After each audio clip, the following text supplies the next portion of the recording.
નમસ્કાર. ચાલો સીધા મુદ્દા પર આવીએ. ભારતીય શેર બજારનું ભવિષ્ય અત્યારે કેવું દેખાય છે? તાજેતરમાં એક વિશ્લેષણ આવ્યું છે અને આપણે એના મુખ્ય મુદ્દાઓને એકદમ સરળ રીતે સમજવાના છીએ. તો આ આખા વિશ્લેષણનો નિચોડ શું છે? વેલ, એને ફક્ત બે જ શબ્દોમાં કહી શકાય: મજબૂત, સકારાત્મક ગતિ. સાંભળવામાં તો બહુ સારું લાગે છે નહીં? પણ સવાલ એ છે કે આ ગતિનો અસલી મતલબ શું છે અને ક્યાં સુધી ટકી શકે છે? ચાલો એને જરા ઊંડાણમાં સમજીએ. ઓકે, તો આ જે પોઝિટિવ મોમેન્ટમની વાત થઈ રહી છે, એ પાછળ કારણો શું છે? એવા કયા સંકેતો છે જે આ તરફ ઇશારો કરી રહ્યા છે? ચલો એના પર એક નજર નાખીએ. આ વિશ્લેષણમાં સૌથી મોટી અને ધ્યાન ખેંચનારી વાત એક ચોક્કસ તારીખ વિશે છે: 27 માર્ચ 2026. આગાહી એકદમ સ્પષ્ટ છે. આ દિવસે બજારમાં તેજીનો માહોલ, એટલે કે ઉપરની તરફની ગતિ ચાલુ રહેવાની પૂરેપૂરી સંભાવના છે. પણ આગળ વધીએ એ પહેલાં બે શબ્દો જે આપણે વારંવાર સાંભળીએ છીએ: નિફ્ટી 50 અને સેન્સેક્સ, એને જરા સમજી લઈએ.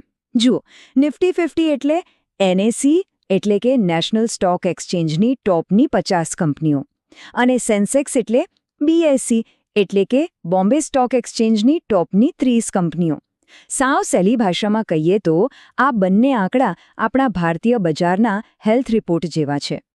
પણ સવાલ એ છે કે આ ગતિ અચાનક આવી ક્યાંથી? આ કોઈ સીધી લીટીમાં થયેલો વધારો નથી. ના, આ તો એક જોરદાર કમબેકની સ્ટોરી છે. તો ચાલો જોઈએ કે કેવી રીતે બજારે ચિંતાના વાદળોમાંથી બહાર આવીને આ સુધારાનો રસ્તો પકડ્યો. અહીં જુઓ, આ ટાઈમલાઈન આખી વાત સ્પષ્ટ કરી દે છે. હજુ હમણાં જ થોડા સમય પહેલાં જીઓપોલિટિકલ ટેન્શન, એટલે કે વૈશ્વિક રાજકીય તણાવને લીધે બજાર થોડું ડામાડોળ હતો, ચિંતાનો માહોલ હતો.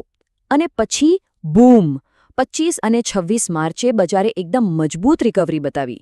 એટલે જ મેં કહ્યું, આ માત્ર ગ્રોથ નથી, આ એક વાપસી છે, એક રિયલ કમબેક. પણ દરેક સારી વાર્તાની જેમ આમાં પણ એક ટ્વિસ્ટ છે.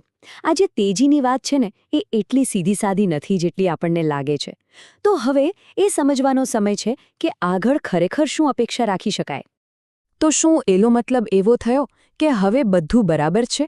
હવે આગળનો રસ્તો એકદમ સ્મૂધ રહેશે? ના, જરાય નહીં. અને બસ આ જ સવાલ આપણને આ આખી આગાહીના સૌથી મહત્વના અને કદાચ સૌથી પડકારજનક ભાગ તરફ લઈ જાય છે. તો આખી વાતનો સાર કંઈક આવો છે: દિશા તો ઉપરની જ છે, એમાં કોઈ શંકા નથી. પણ એ રસ્તો હાઈવે જેવો સીધો અને સપાટ નથી. એ કોઈ પહાડી રસ્તા જેવો છે, જેમાં ચઢાણ તો છે, પણ સાથે સાથે તીવ્ર વળાંકો અને ખાડા ટેકરા પણ છે.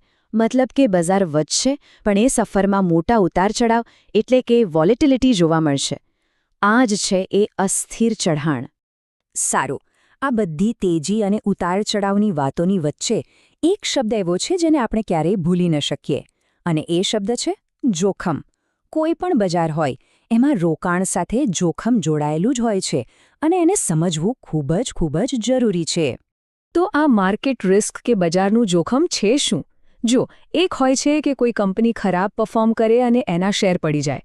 પણ બજારનું જોખમ એવું નથી, એ આખા બજાર પર અસર કરે છે. દાખલા તરીકે, જો અચાનક વ્યાજદર વધી જાય કે કોઈ મોટી આર્થિક કટોકટી આવે, તો એની અસર લગભગ બધી જ કંપનીઓ પર પડે છે. આ એવું જોખમ છે જે આખા માર્કેટ સાથે જોડાયેલું છે. તો આ આખા વિશ્લેષણને પૂરું કરીએ એ પહેલાં 3 વાતો મગજમાં એકદમ ફિટ કરી લેવાની છે. પહેલી અને સૌથી અગત્યની, શેરબજારમાં રોકાણ હંમેશા બજારના જોખમોને આધીન રહે છે.